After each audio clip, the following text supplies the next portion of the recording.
Hi mga moms! For today's mini vlog, kahit late na nga, i-upload ko pa rin itong aking Brigada Eskwela mini vlog.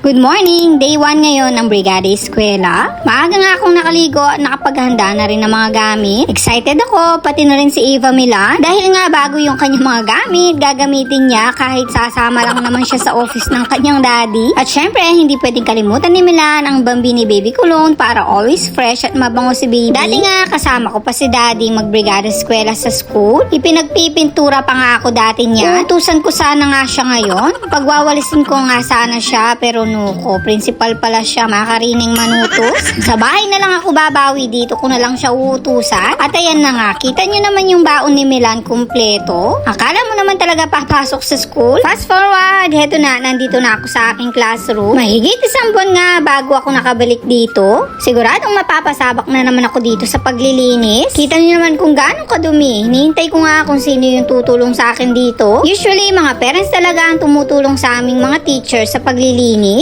At habang hinihintay ko nga yung mga parents na tutulong sa akin, nagumpisa na ako maglinis. Pero nuko, paano naman ako maglilinis kung ganito yung itsura ng aking mga walis? Nuko, metong nalamuipan. At nagsitubuan na nga yung mga halaman dito sa aking classroom. Nuko, paingkanta dyan na yata itong aking classroom. Una ko nga ang sinegregate itong mga papel na hindi ko na ginagamit at itatapon na. Kailangan talagang linisin ng classroom dahil magpapasukan na. At dahil late upload nga ito, sigurado ngayon pasukan na. Sa mga oras na yan, maraming alikabok na yung nakuha ng kamay ko. Kailangang ayusin at linisin talaga itong mga libro at modules dahil gagamitin pa namin ito. At buti na lang talaga, meron na ako nitong mga bagong chairs at table na ibinigay from DepEd. Ang daming nagtatanong kasi sa akin kung saan galing ang mga tables and chairs ko. Isa nga kami sa mga maswerteng nabigyan from DepEd. Super ganda nila, napaka-aesthetic, kaya naman super inaalagaan ko rin. Nuko, hetong walis ko, hindi ko alam kung meron pang nawawali. Buti na nga lang, may magdo-donate sa akin, kaya naman next week makakapamili na ako ng mga cleaning materials at school supplies. At thank you din sa mga parents na tumulong sa aking maglinis. At ayan, tapos na ang day 1 at 80% malinis na itong aking classroom. O siya, see you sa pasukan. Thank you for watching.